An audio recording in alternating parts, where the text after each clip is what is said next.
Hi friends, welcome to మీ advocate Ravindranath. నిర్మాణంలో ఉన్న ఇంటికి రుణం తీసుకోవడం ఎలాగా, ఆ రుణాన్ని తీసుకునే సందర్భంలో మనం ఎటువంటి జాగ్రత్తలు తీసుకోవాలి అన్న విషయాలపైన ఈ వీడియోలో మనం చర్చిద్దాం. అంటే రెండు రకాలుగా రుణాలు తీసుకుంటారు. ఒకటేంటి, ఆల్రెడీ కన్స్ట్రక్షన్ అయిపోయినటువంటి ఇండిపెండెంట్ హౌస్ కావచ్చు, లేదా అపార్ట్మెంట్ లో ఫ్లాట్ కావచ్చు. అటువంటి సందర్భంలో మనకి లోన్ తీసుకునే ప్రాసెస్ ఒకటైతే, అలా కాకుండా అండర్ కన్స్ట్రక్షన్ లో ఉంటుంది. అది ఇండిపెండెంట్ హౌస్ అయినా లేకపోతే ఫ్లాట్ అయినా, ఇటువంటి సందర్భాల్లో మన హౌసింగ్ లోనికి వెళ్ళే సందర్భంలో ఎటువంటి జాగ్రత్తలు తీసుకోవాలి అనుకున్నది మనం ముందుగా ఈ వీడియో ద్వారా మనం తెలుసుకునే ప్రయత్నం చేద్దాం. అందులో ప్రధానంగా పాయింట్ నెంబర్ 1 ఏంటంటే అప్లికేషన్ చేసే ప్రాసెస్. ముందుగా గుర్తుపెట్టుకోండి, అప్లికేషన్ చేసే సందర్భంలో మనం ఎటువంటి లోన్ కావాలనుకుంటున్నాం అంటే అక్కడ ఆల్రెడీ కన్స్ట్రక్టెడ్ హౌసా లేకపోతే అండర్ కన్స్ట్రక్షన్ అనేది మనం మెన్షన్ చేయాలి.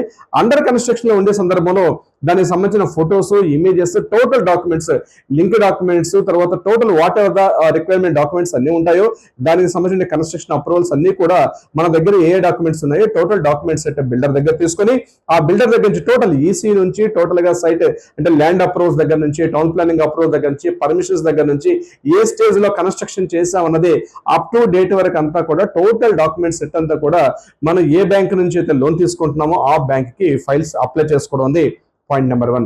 Point number 2, legal verification. So legal verification కీలకంగా ఉంటుంది. అంటే నిజంగా వాళ్ళు చేసుకునేటువంటి పర్మిషన్స్ అన్ని కూడా లీగల్ పరంగా ఉందా లేదా, లీగాలిటీ పరంగా చట్టబద్ధత ఉందా లేదా, అన్ని అప్రూవల్స్ ఉన్నాయా లేదా, పర్మిషన్స్ ఏమైనా ఉన్నాయా లేదా, ఇంకా ఏమైనా డ్యూ ఉన్నాయా అన్నది టోటల్ గా అక్కడ వాళ్ళు టోటల్ గా వెరిఫికేషన్ చేస్తారు. బ్యాంక్ సంబంధించిన అధికారులు టోటల్ గా ఈ లీగల్ డాక్యుమెంట్ వెరిఫికేషన్ అంతా కూడా చేస్తారు. చేసిన సందర్భంలో ఇంకా ఏమైనా పెండింగ్ డాక్యుమెంట్స్ ఉన్నట్లయితే వాళ్ళు చెక్ లిస్ట్ ఇస్తారు. ఆ చెక్ లిస్ట్ ప్రకారం మళ్ళీ మనం డాక్యుమెంట్స్ చేస్తే ఆ లీగల్ ప్రాసెస్ ప్రకారం కూడా అంతా కూడా డాక్యుమెంట్స్ వెరిఫై చేస్తారు. ఇక నెంబర్ 3, ఇక వన్స్ లోన్ అప్రూవల్ వచ్చిన తర్వాత ఆ లోన్ మీద మనకి వాళ్ళకి మధ్య మనకు ఒక డాక్యుమెంట్ వస్తుంది. సో రుణ ఒప్పంద పత్రం అంటారు దాన్ని. మనం ఆ లోన్ అగ్రిమెంట్ అనేది మనం ఫార్మాలిటీస్ అన్ని కూడా కంప్లీట్ చేయాలి. సో గుర్తుపెట్టుకోండి dear friends, loan agreement form fill చేసేటప్పుడు అంటే మనం లోన్ తీసుకునే సందర్భంలో సుమారుగా డజన్ల కొద్ది పేపర్స్ ఉంటాయి. అవి కూడా చిన్న చిన్న అక్షరాలు ఉంటాయి. సో గుర్తుపెట్టుకోండి, ఆ కంప్లీట్ డీటెయిల్స్ అన్ని కూడా మీరు ఎవరినైతే బ్యాంక్ ఆఫీసర్తో మాట్లాడుతున్నారో దానికి సంబంధించిన థరో డీటెయిల్స్ అన్ని కూడా థరోగా తీసుకోండి. ఎవ్రీథింగ్ మీరు సాటిస్ఫై అయిన తర్వాత మాత్రమే మీరు ఆ డాక్యుమెంట్ ఫైల్ మీద సైన్ చేయడం ఉంది వెరీ వెరీ ఇంపార్టెంట్. ఇక్కడ నెంబర్ 4th పాయింట్, ఇది కీలకమైన పాయింట్. అంటే లోన్ ఆల్రెడీ శాంక్షన్ అవుతుంది. ఈ లోన్ శాంక్షన్ అయ్యేది టోటల్ గా కంప్లీట్ అయిపోయినటువంటి బిల్డింగ్ కి లోన్ శాంక్షన్ చేసే ఆ ప్రక్రియ ఎలా ఉంటుందంటే టోటల్ గా కూడా శాంక్షన్ చేసేస్తారు. వన్ టైమ్ లో వాళ్ళు శాంక్షన్ చేసే విధంగా ఉంటుంది. అలా కాకుండా అండర్ కన్స్ట్రక్షన్ లో ఉండేటువంటి సందర్భాల్లో బ్యాంకర్స్ కానీ ఎన్బిఎఫ్సిస్ కానీ ఏం చేస్తారంటే దాన్ని ఫేజ్ వైజ్ ఇచ్చుకుంటూ వెళ్తారు. అంటే ఫర్ ఎగ్జాంపుల్ ఇండిపెండెంట్ హౌస్ అనుకోండి, అక్కడ ఫుటేజెస్ అంటే ఫౌండేషన్ వరకు ఒక పేమెంట్ ఇస్తారు. అలా కాకుండా ఫుటేజెస్ అయ్యి స్లాబ్ వరకు వచ్చినట్టయితే మరో పేమెంట్ ఇచ్చే ప్రయత్నం చేస్తారు. అట్లాగా లోపల ఇంటీరియర్స్ అవుతున్న సందర్భంలో మరొకసారి కూడా, అంటే ఇంటీరియర్స్ లోపల డోర్స్, వాల్స్ ఈ కన్స్ట్రక్షన్ అయిన టైంలో ఇట్లా ఒక 2 to 3 times స్లాట్స్ లో వాళ్ళకి ఇచ్చే ప్రయత్నం చేస్తారు. అట్లా కాకుండా మీరు కంప్లీట్ గా వన్ టైం ఇవ్వమనంటే బ్యాంకర్స్ మాత్రం కొంత అబ్జెక్షన్ చేస్తారు. ఎందుకంటే బిల్డర్ దగ్గర నుంచి ఆ రకమైనటువంటి ఒక డిమాండ్ లెటర్ వెళ్ళినప్పుడు ఆ పేమెంట్స్ ను కూడా పంపించే ప్రయత్నం చేస్తారు. దిస్ ఇస్ ద ఆ లోన్ చేసే ఇబ్బంది. ఇక లోన్ యొక్క శాంక్షన్ చేసే ప్రాసెస్ అలా ఉంటుంది.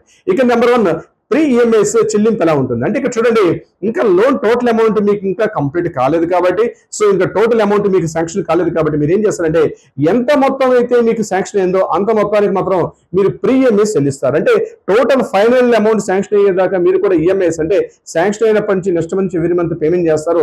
సో అటువంటి అది కూడా ఈఎంఐగా క్యాలిక్యులేట్ చేస్తారు. అది మీకు ప్రీ ఈఎంఐ అవుతుంది. ఈ ప్రీ ఈఎంఐ ఏదైతే ఉందో ఇది టోటల్ అంటే టోటల్ ప్రిన్సిపల్ అమౌంట్ శాంక్షన్ అయ్యే సందర్భంలో ఏదైతే లోన్ శాంక్షన్ అవుతుందో ఆ లోన్ శాంక్షన్ లో ప్రీ ఈఎంఐస్ కన్సిడర్ కాదు. అంటే ఫర్ ఎగ్జాంపుల్ మీరు ఒక 10 to 15 hours టెన్యూర్ లో ఉన్నటువంటి హౌస్ తీసుకునే సందర్భంలో మీరు ఈఎంఐస్ స్టార్ట్ చేస్తారు. అంటే మీరు లోన్ శాంక్షన్ అయిన నెక్స్ట్ నుంచి కూడా మీకు ఈఎంఐ స్టార్ట్ అయిపోతుంది. అటువంటి సందర్భంలో మీరు ఈఎంఐ పే చేస్తూ ఉంటే అంటే టోటల్ అమౌంట్ అంతా కూడా శాంక్షన్ కాలేదు కాబట్టి మీరు ఓన్లీ ప్రీ ఈఎంఐ చెల్లిస్తూ ఉంటారు. అంటే ఆ ఈఎంఐ మీకు టోటల్ అమౌంట్ లో మీకు కన్సిడర్ కాదు, ఓన్లీ ఫర్ ద ప్రీ ఈఎంఐగా మాత్రమే మీకు ఉంటుంది. అది గుర్తుపెట్టుకోవాల్సిన విషయం కూడా మీకు ఉంటుంది. This very very most important point. So దీనికి సంబంధించింది. సో దీస్ ఆర్ ద మనం ఫైనల్ ఇంపార్టెంట్ పాయింట్స్ గా మనం చెప్తాం ఇక్కడ వరకు ఉన్న ప్రాసెస్ వరకు. అంటే ఈ యొక్క డాక్యుమెంట్స్ వెరిఫికేషన్ అంతా కూడా మన ఇక్కడ వరకు ఉంటుంది ఇది ప్రాసెస్. అయితే ఫైనల్ గా గుర్తుపెట్టుకోండి, మీరు లోన్కి వెళ్తున్నారు అన్నట్లయితే ఖచ్చితంగా కొన్ని విషయాలు మీరు గుర్తు పెట్టుకోవాలి. ఏంటి ఇక్కడ మీరు ఎవరైతే ఒక గేటెడ్ కమ్యూనిటీ కావచ్చు, అపార్ట్మెంట్ ఫ్లాట్స్ కావచ్చు, లేకపోతే మీరు ఒక స్థలాన్ని కొనుక్కొని ఒక కన్స్ట్రక్షన్ చేసే ఒక బిల్డర్ కి మీరు ఇచ్చేటప్పుడు గుర్తుపెట్టుకోండి, ఆ బిల్డర్ కి ప్రాపర్ హిస్టరీ ఉందా లేదా, అంటే ప్రీవియస్ ఎక్స్పీరియన్స్ ప్రాపర్ గా ఉందా లేదా, అతను ఇప్పటివరకు మంచి కన్స్ట్రక్షన్స్ చేశారంటే బిల్డర్ యొక్క history very very important. Builder history ఎంత బాగుంటే మీకు లోన్ శాంక్షనింగ్ అథారిటీ కూడా, అంటే లోన్ కూడా అంత అంత ఫాస్ట్ గా కూడా మీకు ముందుకు మూవ్ అయ్యే ప్రసక్తి ఉంటుంది. కాబట్టి బిల్డర్ యొక్క history very very important. So number 2 ఇంకోటి గుర్తుపెట్టుకోండి, మీరు ఈఎంఐస్ ఏదైతే పే చేస్తున్నారో అది మీకు కాస్త ఫ్లెక్సిబుల్ గా ఉండాలి. బ్యాంక్స్ అంటే మీరు వీలైనంత వరకు, అంటే ఇంకోటి కూడా చెప్పాం గడిచిన కొన్ని వీడియోస్ లో కూడా మనం చెప్పడం జరిగింది, మీరు లోన్ తీసుకునేటప్పుడు మీ ఇంట్లో ఆడవాళ్ళ పేరు మీదుగా లోన్ తీసుకోవడం వల్ల మీకు కొంత వెసులుబాటు ఉంటుంది. అంటే ఇంట్రెస్ట్ రేట్ కూడా ఇంట్లో ఉన్న మహిళల పేరు మీద తీసుకుంటే కొంత అవకాశం ఉంటుంది. అట్లా ఏమైనా అవకాశం ఉంటే మహిళల పేరు మీద తీసుకునే ప్రయత్నం చేయండి. That is also most important. Third point అంటే మీరు ఏదైతే మీరు లోన్ శాంక్షన్ చేసి అప్రూవల్ తీసుకున్నారో, మీకు ఫ్యూచర్ లో ఏదైనా మీ జాబ్ లో కావచ్చు, బిజినెస్ లో కావచ్చు, ఏదైనా ఒడిదుడుకులు ఎదుర్కొనేటప్పుడు మీరు అట్లీస్ట్ ఒక 6 months వరకు మీకు ఇబ్బంది లేకుండా మీ ఫండ్ జనరేట్ చేసుకునే విధంగా ఒక ఫండ్, అంటే హౌసింగ్ లోన్ తీసుకునే సందర్భంలో మాత్రం చాలా కేర్ఫుల్ గా ఉండాలి. మీరు అటువంటి ఈఎంఐస్ పే చేసుకున్న సందర్భంలో మీ దగ్గర కొంత మొత్తంలో ఫండ్ ఉన్నట్లయితేనే మీకు బెటర్. లేకపోతే కంటిన్యూగా 3 months కానీ మీరు డిఫాల్ట్ అయినట్లయితే మీకు ఇమీడియట్ గా ఆ యొక్క బిల్డింగ్, అంటే ఆ యొక్క బ్యాంక్ ఉంటుందో ఆ బ్యాంక్ దగ్గర నుంచి మీ హౌస్ సీజింగ్ లెటర్ వచ్చే అవకాశం ఉంటుంది. మీరు కంటిన్యూగా 3 months కట్టకపోతే గుర్తు పెట్టుకోండి, అది చాలా ప్రాబ్లం అవుతుంది. అది సర్ఫాసీ యాక్ట్ అంటారు. అట్ ద సేమ్ టైం మీకు డిఆర్టీ ట్రిబ్యునల్స్ ఉంటాయి. దానికి సంబంధించి మీరు ఒక ఈఎంఐస్ పే చేసుకోకపోతే మీరు కంటిన్యూస్ గా దానికి సంబంధించి చాలా ప్రాబ్లమ్స్ కూడా మీకు రేజ్ అవకాశం ఉంటుంది.